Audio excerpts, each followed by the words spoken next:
मुझे एक nationalise party में काम करने का मौका दिया और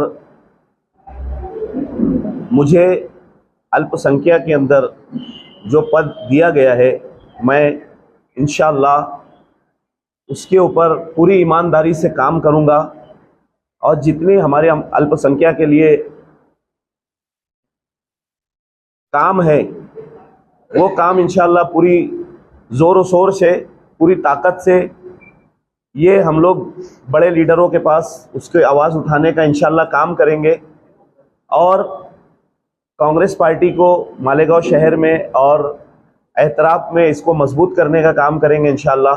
मैं कांग्रेस पार्टी के सदर नाना पटोले साहब का, बाला साहब थौरात साहब का, आरिफ नसीम खान साहब का, बिजाद मिर्ज़ा साहब का और मालेगांव शहर के एजाज बेग साहब का शुक्रिया अदा करता हूं कि उन्होंने मेरे ऊपर भरोसा करके इतनी बड़ी जिम्मेदारी दी।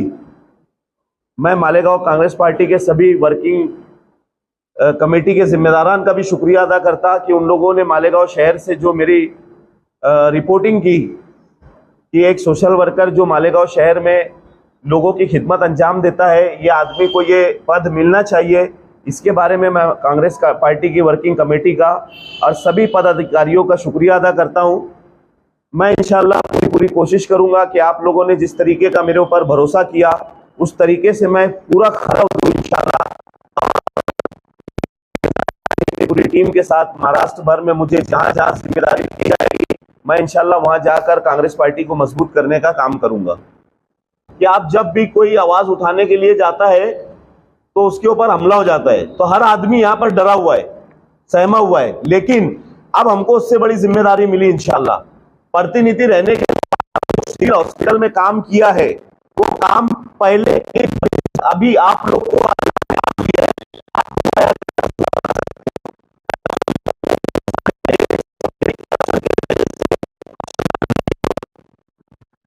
हॉस्पिटल में और अभी के सिविल हॉस्पिटल में मैं पूरे शहर के, हमारे मालेगांव शहर के हर वो इंसान से एक दरख्वास्त करता हूं कि वो सिविल हॉस्पिटल में जाकर अपनी आंख से मुआयना कर ले कि पहले के सिविल हॉस्पिटल में और अभी के सिविल हॉस्पिटल में क्या फर्क है, और ऑन रिकॉर्ड चेक करेंगे।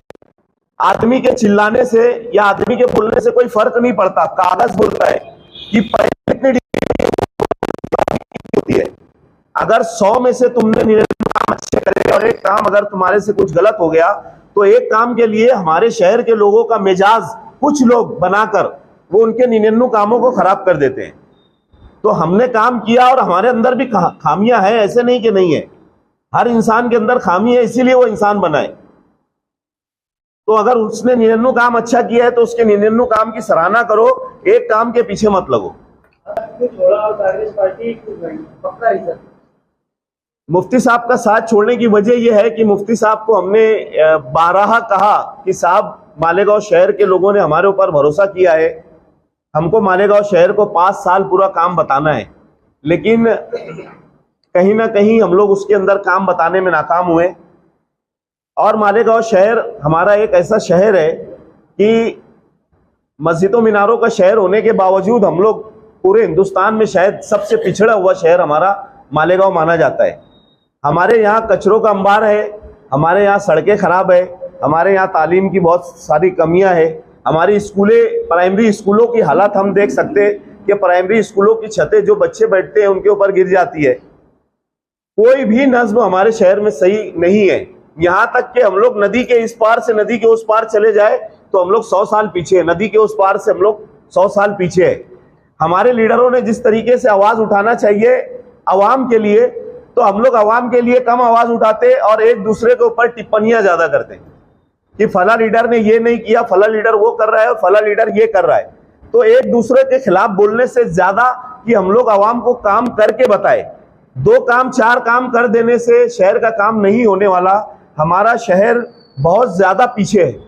हम लोगों को चाहिए कि इतना काम करके बता दे कि अवाम तुमको बिना किसी के ऊपर टिप्पणी करे हुए पीछे आपको बोले कि आप ही खड़े रहो, हम आप ही को चुनकर लाना चाहते हैं। मैं मानता हूं कि मुफ्ती साहब के 5 साल नाकाम रहे, इसलिए मैं मुफ्ती साहब का साथ छोड़ रहा हूं। बहुत देर कर दिया साथ छोड़ने में। मैं तकरीबन आप लोगों ने देखा होगा कि साल भर से मैं मुफ्ती साहब के रास्ते में नहीं था। मैंने मुफ्ती साहब को जितना बोला है पर्सनली, ये तो आप लोगों को बताने की जरूरत भी नहीं है। साल भर हो गया था तकरीबन कि मैं मुफ्ती साहब के साथ नहीं रहा था। मजबूत करने के लिए क्या काम रहेंगे आपके? एजाज बेग साहब को और कांग्रेस पार्टी को मालेगांव शहर में मजबूत करने के लिए जितनी भी हमसे कोशिशें होंगी इंशाल्लाह हम भरपूर कोशिश करेंगे कि पार्टी कैसे मजबूत हो। और मालेगांव शहर की आवाम, जिस तरीके से आप लोगों ने मुझसे सवाल किया था कि आपने मालेगांव में कांग्रेस पार्टी को ही क्यों चुना, जिस वक्त हम लोगों को जो हमारे अपने जो लोग थे उन लोगों ने मशवरा दिया कि यार मालेगांव शहर के अंदर कांग्रेस पार्टी ही एक ऐसी पार्टी है कि जो नेशनलाइज पार्टी है, बाकी आप अपने हिसाब से पार्टी चुन सकते हो। लेकिन हमने कांग्रेस पार्टी को इसलिए चुना कि ये नेशनलाइज पार्टी है, यही बीजेपी के खिलाफ बोल रही है, यही सबसे ज्यादा आवाज बुलंद कर रही है।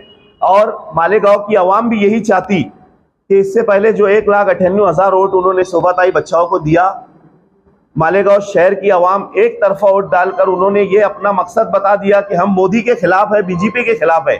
और हम ये चाहते कि मालेगांव में कांग्रेस पार्टी का ही वापस राज रहे, इसलिए कि जो भी आमदार यहाँ से चुन के जाता है, कोई आजाद उम्मीदवार जाता है, कोई एमआईएम से जाता है, कोई समाजवादी से अगर जाता है, तो ऊपर उन लोगों की गवर्नमेंट नहीं बनेगी। अगर कांग्रेस पार्टी का यहाँ से आमदार चुन के गया तो हो सकता अगर अल्लाह ने नवाजा तो ऊपर उनकी सत्ता में वो आते हैं तो इंशाअल्लाह मालेगांव शहर में भरपूर बजट लाकर मालेगांव शहर के अंदर जितने काम है वो सारे काम करने की कोशिश करेंगे। और दीनदारी का शहर है।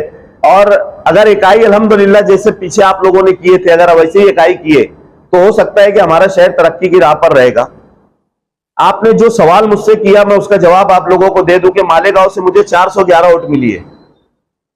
मैंने आखिरी दिन बुलाकर हमारे अपने लोगों को बोल दिया था कि यार मुझे आप लोग वोट मत देना, या अगर मैं चाहता तो मैं भी जल से जुलूस करता, बड़ी बड़ी रैली निकालता, या मालेगांव के हर घर से मैं जाकर टच होता, इसलिए कि मैं मालेगांव शहर के अंदर जितना मैंने हमारी माँ बहनों के ऊपर काम किया है, जैसे उनके डिलीवरी के मामलात हो जाए या उनके ऑपरेशन के मामलात हो जाए, आए दिन मुझे दिन भर तकरीबन 25 से 30 हमारी माँ बहनों के फोन आते हैं हॉस्पिटल के ताल्लुक से, और हम उनका काम करते हैं।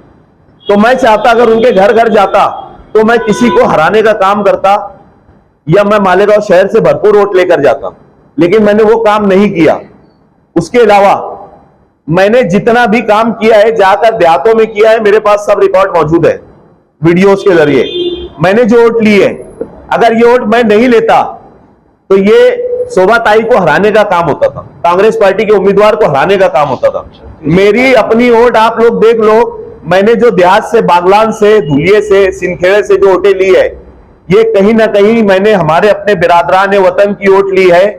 अगर मेरे ऊपर किसी ने आरोप लगाया तो आरोप लगाने से पहले मेरा रिकॉर्ड उठा के देख ले कि इसने वोटें कहां से हासिल की और किसकी वोटें ली है, तब आप लोग शायद इसकी वजाहत इंशाल्लाह करेंगे।